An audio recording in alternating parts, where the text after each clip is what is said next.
Hi, I'm Laura. Hey, I'm Stefan, and you're listening to Attributed, a podcast library by Dreamdata. The purpose of it is to store and share all the knowledge that we have gathered across Dreamdata employees through our LinkedIn Lives, podcasts, and webinars.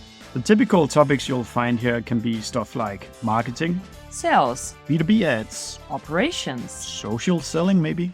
Hello, what's going on, everybody? Today, Laura, together with Marc. I'm so pleased to meet you finally, Marc. Me too. Hey, I was going to ask you this. Does it annoy you when people call you Laura versus Laura? No, but I really appreciate when people ask. You know what? How do you actually pronounce your name? You know what? I get Marc with a K all the time, which is not actually my name. But the other thing that happens is sometimes, if like someone in Starbucks, for example, says, "What's your name?"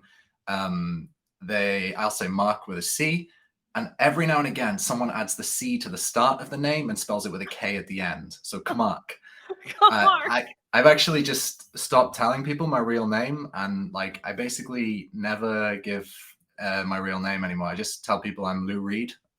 I sign documents as Lou Reed, or sometimes Frank Zappa as well. There you go. That's really cool, especially for some really serious documents and say, oh, okay. I tell you what, though, it almost backfired on me once. I was at a meeting, like a board meeting, and it was in this big old lawyer's office, really posh corporate lawyer. And they had a check-in, check-out system, and I signed my name as Lou Reed. Oh, no. We were halfway through the board meeting, there was a fire drill. And I left my badge on the table to go out with everyone else. And I was absolutely terrified that there was going to be somebody walking around the building looking for Lou Reed, and I would be found out finally as a fraud. He's dead. Yeah. That's the worst thing ever. Oh my God. Yeah, let's not make those fuck ups. But this is what we're going to talk about a little bit today, about standing out, about either changing your name if that's how you stand out, and how do you succeed with those. But at the same time, there are many times that those things fail as well. Mm-hmm. So Marc, before we dig into the fun stuff that people are joining us for, could you give us an intro to yourself? You recently changed roles, so I'm excited to hear the actual intro. Yeah, well, I'm Marc. Previously I was the head of growth at Powered by Search. Many people know Powered by Search is one of the leading SaaS marketing agencies in the world. That was a great time. Got to work with a lot of cool companies. But recently I decided to go back in-house, and I took a role in growth at Podia. Podia is a platform for people who want to create a course, people who want to own their audience, or more recently, just build a website. So, yeah. It's very relevant for a lot of people who are active on LinkedIn, because everybody has that idea. It's should I go solo, part solo, a website and stuff like that? Yeah, for sure. And I think recently it's obvious that you don't have to sell a course. You don't have to sell any kind of thing, but you should try to own your audience, and having a resource that you can provide based on your unique kind of worldview, your knowledge, in exchange for an email address and a place to keep those. That's a no-brainer, right? You should do that. You have to tell me more about that. I've never done this before. Yeah, well, hey, you've got a lot to share. I think you should create some kind of webinar, maybe, like a webinar recording. You're just talking about social selling for 1 hour. You could sell that for $100, $200 easily, and it would take you literally an hour to create, and you'd be able to earn off that for years to come. That's the easiest way to get started with selling something like that. Yeah, we have to talk more about this. It could be one of the failures that if you never try, it will never work. All right. So today I'm thinking that we're going to structure it like this. We're going to talk a little bit about your creative process, because I've seen so much creativity coming out of you. And I don't know where it comes from, but I would like to hear some of the stories about the stuff that you have been building. And engaging your audience with really, really different stuff. And at the end, we're going, both of us, to share a success of a trial that went really well and you're trying to scale it and what you're trying to do, and then a failure. Yes, many failures, some successes. Okay, it's we're going to share the biggest of the most impactful ones. One of my beautiful failures last weekend was not figuring out that the handbrake was turned on in the car, which I was trying to drive. And then my friend jumped out of the car and said, check it out, what's in the wheels? It's not driving. And I'm still trying, this is the worst thing ever. I was like, what do you expect? Is there an animal in there or Oh what my in the wheel? gosh. And like, then we figured out it was a handbrake. And then we parked the car to fill up the gas. The next thing, that didn't go into the story. We open up the gas tank and it's the electric plug. And I'm looking at her. She's looking at me. It's like, well, I think it's hybrid. Oh yeah, the other side. Okay. then we had to repark the car to fill up the gas in it. Oh, That's all right. awful.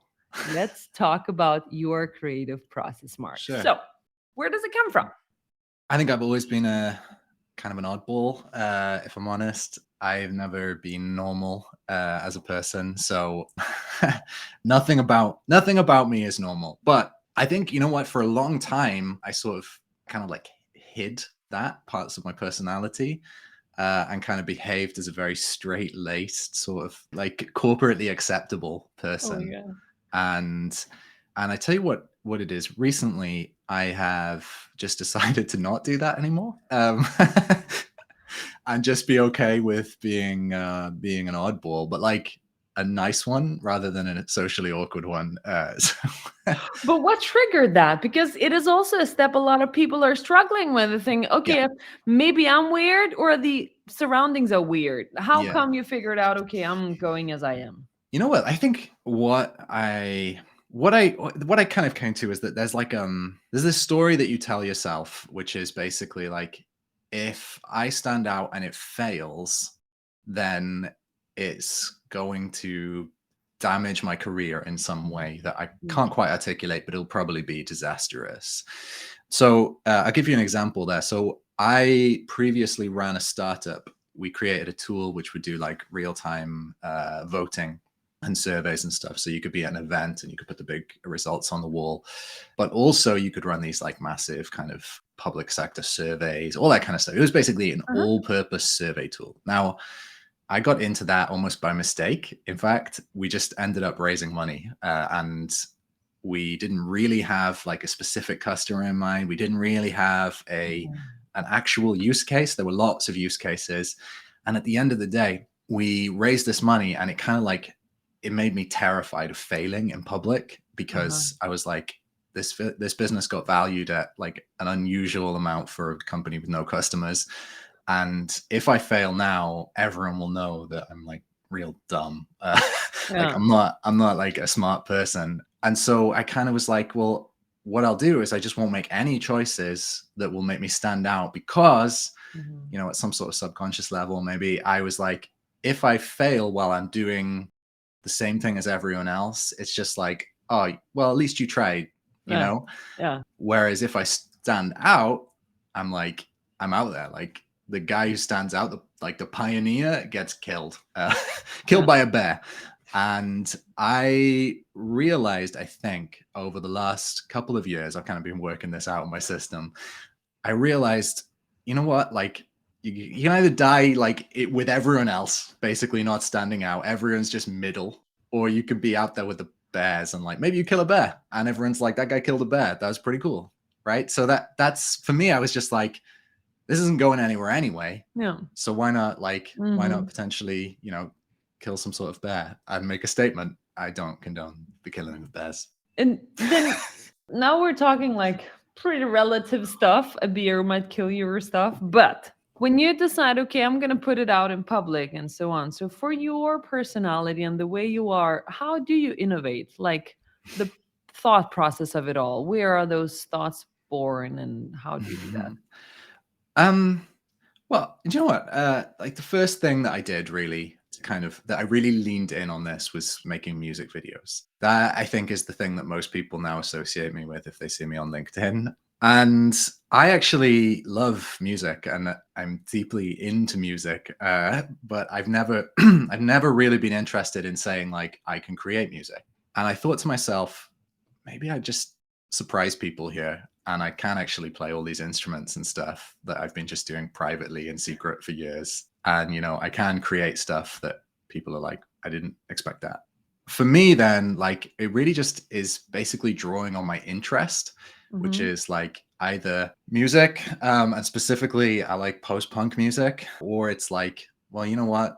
like dry comedy. So filming like short videos that are kind of like, that's awkward to watch. That's fine for me. Yeah. I enjoy that stuff, and I kind of just lean into that. So I think, you have to find the thing that you're interested in, and you could like draw from as a kind of like cultural reference that people also understand. Yeah. People understand music, people understand like slightly comic videos, Yeah.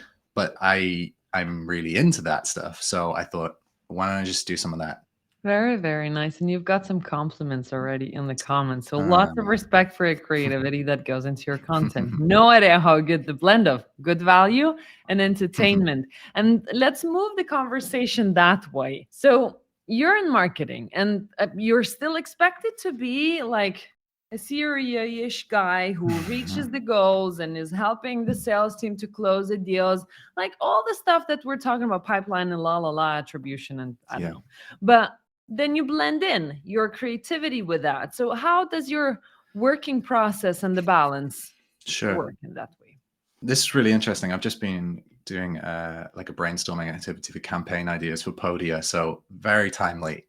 What I think is key is you have business goals, right? You need to meet business goals. Otherwise, you're going to get fired eventually. If you just create cool stuff. I mean, you can kind of see this. Like, I'm not trying to shame. I won't shame anyone specific, but you can often see people on LinkedIn who are building audiences, and it's cool. But I'm like, what's the point of that? Is that useful? The thing here is basically to say, well, look, you can do interesting stuff. You can put it on the internet. But how do you take a business goal and incorporate it into that idea? Now, there's two ways of doing it, I think. The first way is like bottom up. So you go, hey, we need to grow by 5% this month. And then give me 10 creative ideas for how to grow by 5%. Not going to happen realistically. A couple of reasons for that. You're going to run out of steam in terms of like when you don't grow by 5% at the end of the month or quarter or whatever, you're going to be like, well, this didn't work. So we're going to go back to the drawing board and like just invest in SEO or something, which is fine, but it's a red ocean, right? There's a lot of bears out there that are going to kill you. I'll stop talking about bears. The sharks this time for this. sharks in the ocean. Yeah, bears can't swim. The top down way, which is the other way, is to go, cool. Well, I have a huge idea. How can I make this pay off for the business? So you've got broad ideas about where you need the business to go. Like, we need to grow. We need to acquire more customers. And if you said at that point, like, great, that's as far as I'm going to go. I'm not going to give myself a target at this point. I'm going to say, what are some amazing ideas that I have that I've always wanted to kind of come up with, kind of put out into the world, and then said, how can I align these two things? Now, that process, I think, is one where you have to experiment with a lot of stuff, and you do have to fail. Like, it is true that you will fail and it won't always matter. But the things that hit and kind of resonate with people will land quite significantly, both business goals and, personal satisfaction of saying like, I'll create something cool that people actually genuinely love. Yeah, that's really cool. I have an example for that because this really resonates back from how we kicked off social selling, or at least LinkedIn presence at Dreamdata.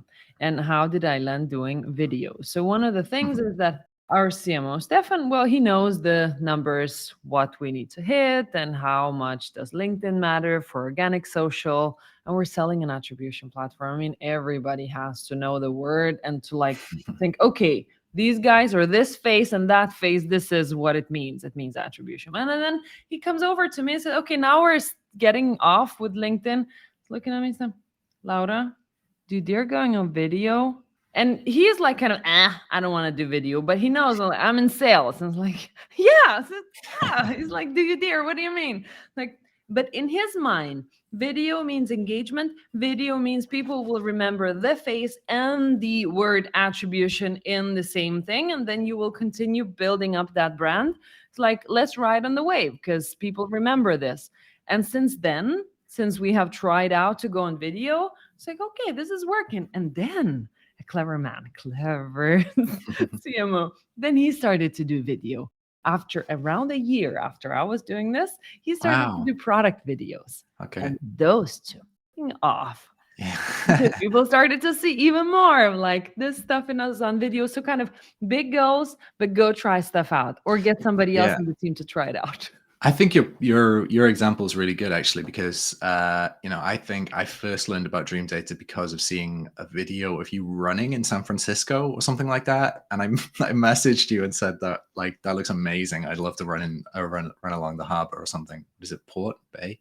I can't remember what it's called. And then I saw Stefan tweeting about something, and then I saw his video on XYZ topic, and I thought I could try that out in Dreamdata. And I think probably though that kind of combination of like has close business value and has long business value, like the kind of affinity, it's effectively the life cycle of like buyer awareness, right? So you're saying like maybe your stuff about kind of personal life is like the unaware, but like product unaware or problem unaware, sorry. And then all the way at the other end is like buyer ready, product aware, right? And that's the stuff that you do when you do those videos, those Loom videos or whatever you're using of you talking over the product and stuff like that. Exactly. Yeah. And let's move more into your examples, Mark. Let's move into some of the examples. So, Mark, first, we're going to talk about something you've tried out and it worked. You started scaling it. And Sweet. then we're going to finish it off with something that fell flat. All right. Should we talk? I actually have two examples for this. Yeah, nice. Let's talk about the first one. So when I left my startup, I was feeling pretty flat. And I decided to start speaking to Dev Basu, who's the founder at Powered by Search, about working together. And Dev wanted to explore that. And so what I did was I decided to put together a document about how I would grow Powered by Search. Now, one of the key components of that was about increasing the number of potential touch points that a person could have with Powered by Search's brand every week. At the time, we had a really successful blog over there. People regularly say that they read it whenever they have a question about SaaS, or regularly said that to me. No longer there. And I was like, that's pretty great, but it doesn't actually get in front of people that often unless they already know about it. So that's effectively the problem, right? Mm-hmm. Now, how do you solve that problem? There's lots of kind of standard ways that you could solve that. For example, just placing paid media, right? Buying paid media and just saying, read our blog. But there's no real reason to do that because everyone else is also doing the same thing. Like all of the other agencies were doing the exact same thing. What I decided to do to try and solve that problem, and this is the creative kind of process, is going like, what's everyone else doing? We're not doing that right now. The better way to solve that problem might be to create more touch points, right? So create more formats. How do you get people to listen to those? Well, you get people to love them. What do people love? What do people enjoy? Well, they enjoy podcasts, for example, and you can take a podcast and you can do it in like 20 different ways. There's 20 different like concepts for shows. You can come up with them real easy, just like right now. Like we could, you're doing one right now in a sense, right? And what I proposed and what we actually did was basically saying, well, look, let's create 4 different podcasts rather than one podcast. We'll create 4 different shows effectively, and they'll each have a different style, and they'll each have a different delivery, and like effectively like a prototype from non-business life. So we had our most successful by revenue by far was SaaS Marketing Bites, which is literally just me standing really close to a microphone and reading in a, I think, exaggerated British accent. I don't have a British accent, but people would regularly message me and say, your voice is amazing. I could fall asleep to that voice. And so I just lent into it and I was like, okay, cool. Well, we're going to do like effectively ASMR for SaaS. So that was one show that we did, right? People would often message me and say like, I binge listened to all of these episodes and then I booked a meeting with your team. Wow. Which is wild, right? So there's one. The second show that we launched was basically, it was called Inflection Point, and it was a kind of a take on This American Life, right? If you've ever heard that show, basically it's storytelling, and it responds to this pain point that customers have, which is Mhm. like, I'm a person who's got targets to hit, but I'm also a person with emotional challenges. And so what I did was I interviewed people who had seen significant inflection points in a SaaS company, so marketing leaders who were actually our target customer. And then I would kind of go, oh, here's what they did to grow, but here is what happened to them as a person and as a kind of an emotional being. And that kind of stuff really, really resonated with the right people. And I think at the end of the day, to kind of go back to your original question at the start of this, how do you kind of get the guts or confidence or Yeah. whatever to stand out?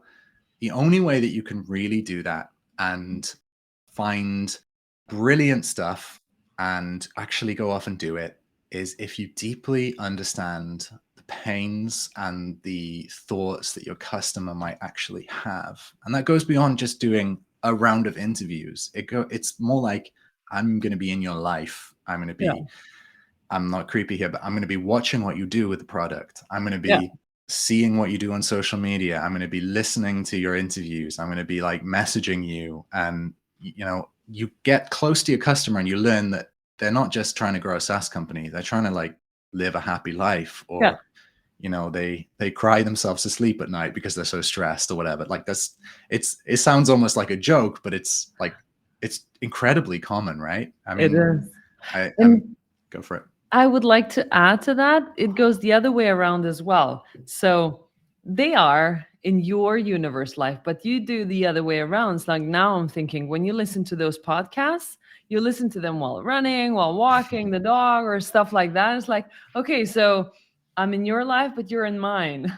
And you Yeah. create that loop of touch points that they just literally remember you. There is a guy called Thomas in here as well, Thomas Nordane. He's saying that Marketing Bites is hands down one of my favorite podcasts. Used to be. And he signed up for a Dream Data trial because of this. Look, we're creating All right, magic. there you Thanks, go. Thomas. You can send me my commission check in the post, Laura. I will do that. I still haven't sent you any commissions just yet, as far as I remember. Huh? Yeah. So this is very interesting for like how it happened out to be a success as powered by search. You mentioned that you had two examples. Was Yeah. that this one? Or Yeah, is that there was someone one. else? Let's talk also about these music videos and why those happened, right? Because a lot of people have asked me that question. So Yeah. if you're watching and you haven't seen that, firstly, where have you been? But secondly, let me just say, so we got to the start of 2023. And frankly, I personally was having a bad time in terms of growth. I was like, oh my gosh, the SaaS market is plummeting. This is awful. Yeah. Seeing like a lot of churn, and also seeing a lot of like just not new demos or trials or whatever.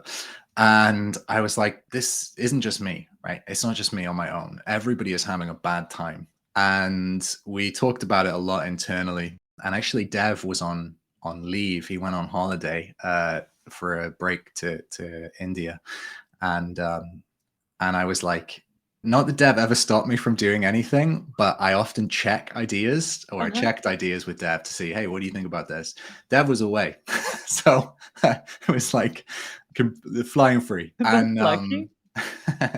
no, he was always really he facilitated my creativity a lot, so that was nice. But I was like, okay, everyone's having a bad time. Why don't we pivot all of our messaging away from, you could be doing this to grow, versus like, you're having a bad time, like maybe we try and make you laugh. So so I tried some stuff out. I just, one day I was looking behind me and I saw my guitar, and I was like, I could just write in the next like 10 minutes, I could write a song and just play it directly into my camera, and then it'll be like out there.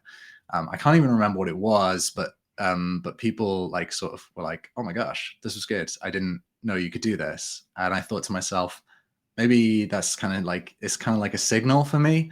And so I tried a bunch of different versions of that. I try to make people laugh in different ways. I recorded a Zoom call and then put Robert De Niro's scene from the film Heat. It's a very famous scene, if you've seen it, where he's in a diner with Al Pacino, and they're talking about how Al Pacino is going to catch Robert De Niro committing a bank heist. But I was like, actually, you know what? We could cut this up and chop it in a way so that it sounds like Robert De Niro is kind of encouraging me to download a lead magnet that we'd created. And people sort of liked it, but it didn't have the same response. And so I thought, let's go back, let's lean into this music, and we'll create a video that outlines our methodology as a company in a way that you just wouldn't get otherwise. So I just shot a video of myself singing about our company's methodology for working with clients, and it went crazy. So I kept on doing it, and I think that was a really important thing for me personally, because it was like, finally, I feel like I'm out there. You know, people know this is what I am like now. I don't have to hide it anymore. And it was like a moment of self-actualization. So it was a personal success as well as a business success, because we often would get people message to say, oh my gosh, this made me laugh. This like spoke to me, or I love this band and this sounds like it. And so it kind of resonated with them, and they would say like, let's talk about working together. So pretty cool. I can tell you how many times this has come up at Dreamdata as well. Really? So you wrote a song about Dreamdata too. So that one was totally like, everyone's, what? He wrote a song about us too. But we've got another raving fan in waiting here for us and listening in. This is our CEO, Lars, and he is a huge fan as well. So, I mean, we mention you pretty often on the stuff that you're doing in terms of your videos, your music, and so on. I think it's amazing the way your mind works. Not a lot of people can pull this off, but I think what you're doing is also encouraging other people that it's okay to be quirky in some of the situations as well. And could be that it's going to be shit at the beginning. Probably it will, but later you will find like your vibe to go with it. Yeah, for sure. Yeah, you got to try stuff out and see. Like, it's like you're trying on clothes, right? You like, some of it probably looks great, some of it probably looks awful, and especially if you're trying a new style, you're going to get it wrong sometimes, and you're going to end up wearing a neckerchief. But sometimes the neckerchief looks good, so who knows? Exactly. Yeah. Exactly. Oh, I could tell you how kids innovate with clothes and various styles. It's beautiful. You gotta do it, and then it's much easier to also let go and like be you. Yeah. Not necessarily only at work, because we're all like a little bit robotic at some of the situations, but then loosen up. Like, it's all right. But what about you, Laura? Tell me about a challenge that you overcame, like, creatively. Yeah. So I think at Dreamdata, one of the things that we figured out working is video. And the thing is that I do a lot of video and we know it's working, but it doesn't work for a lot of people as well. It's difficult to put yourself, I'm just putting in a charge. Difficult to put yourself out there, like with your tone of voice and so on. So I'm trying to do that extreme once in a while in order to encourage more people just go on video. I mean, I do video biking, and it's a little bit on purpose to like drag attention so people can say, okay, if she can do a video of biking and talking, and of course I cut some stuff out, and sometimes it's like a stupid TikTok, and people also commented, oh, you did a very bad sing. And no shit. Yeah. Like, I don't do TikToks. It's okay if I do a bad sing. But then again, for other people in the team, because we know that video does work as well, maybe next time they will be encouraged to do a product video, just your face, and do a product video so people can start learning about Dreamdata. It's okay to be out there. We do videos one-on-one to our prospects. Why not do it to many more people? And by that way, I think this was one of the experiments that definitely worked out to push more video, because people like and enjoy to watch other people speak or fail.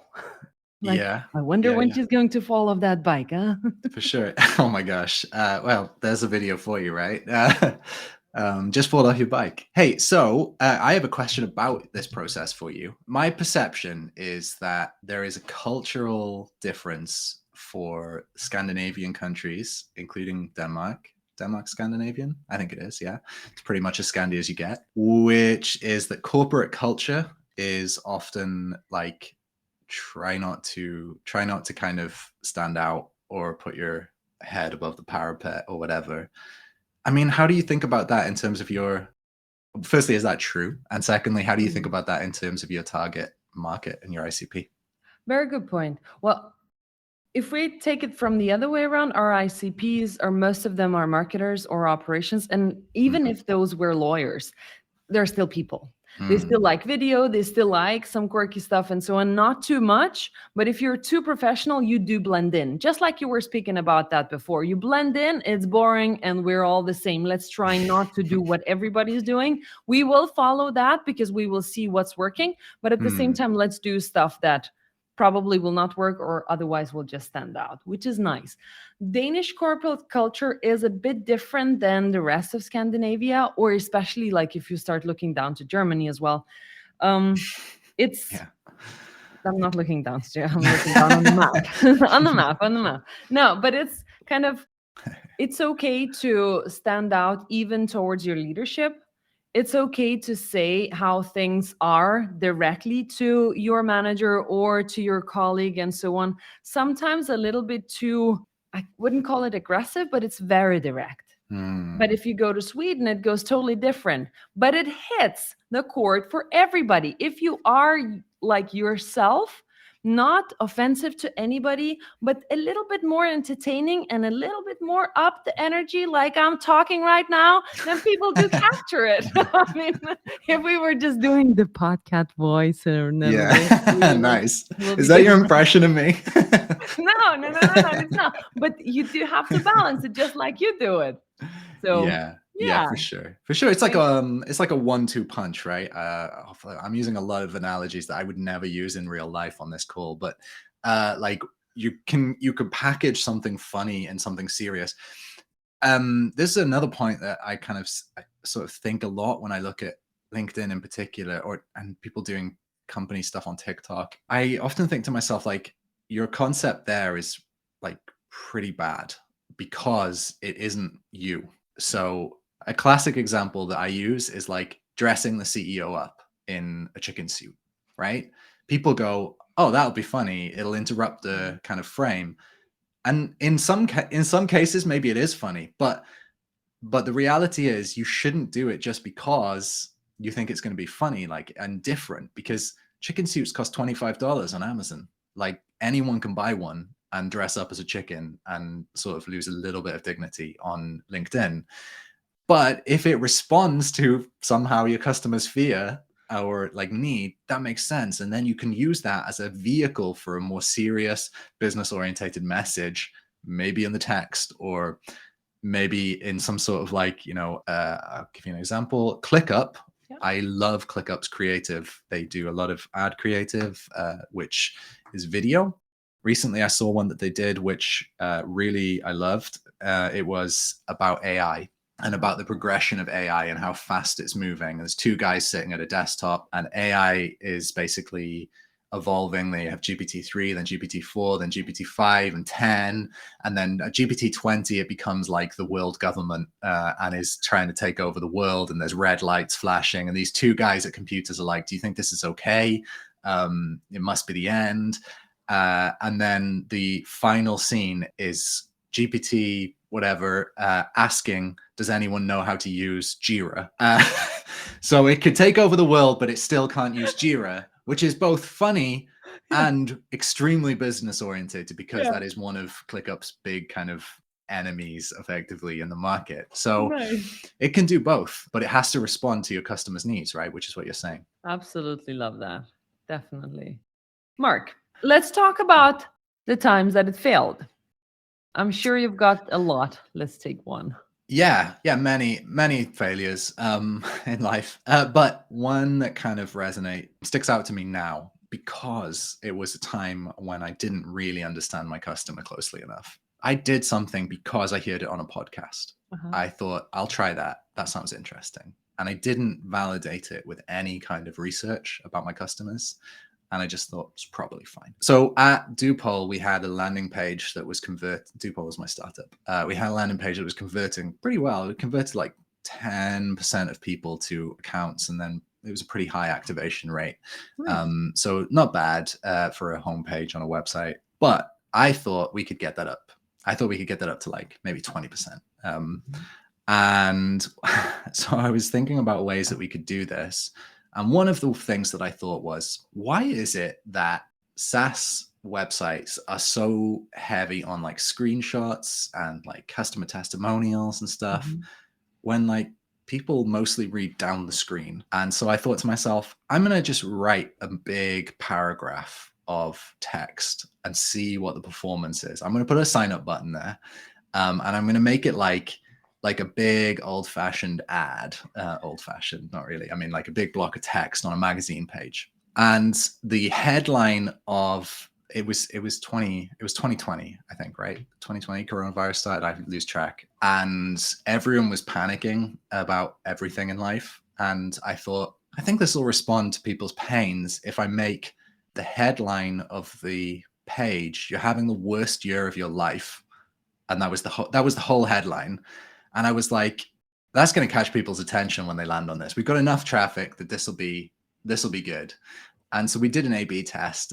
I put that one live, and it basically said like, "You're having the worst year of your life," and then the text below it was stuff like, "You shouldn't have a rubbish survey tool like SurveyMonkey as well." SurveyMonkey is actually a great survey tool, it turns out, but I didn't feel like that at the time. So I thought, this is going to crush. Like, it crushes for people selling courses. It crushes for like people building audiences. It's a long form sales page. It's going to crush for me too. It did not crush. It, in fact, was crushing to see a 0.1% conversion rate on that page. It was just so bad. And it wasn't like a big public failure because it was a test, but it was a sort of, for me, it was a moment where I was like, hang on, if you're going to do this stuff, it needs to be backed in an understanding of the audience, an understanding of the customer. So that is why one of the reasons why I'm so like, I'm so preachy about getting close to customers and understanding them. Love that. Absolutely. And we're going to finish off with this. Sweet. So Marc, if you've got more stories to share, we're looking forward to hear them on a video, on a song, or in a LinkedIn post for the people who are following. And I'm going to share mine very soon in the future as well. So Marc, thank you so much for attending together with huge fans. Thank you. It's very nice to be here. We hope you like listening to us. Subscribe to our podcast and the ones that we have been guests on. And if you have any feedback for us, just do let us know. And should there be a guest that you think we should be talking to, then pitch us. We're looking forward to seeing you.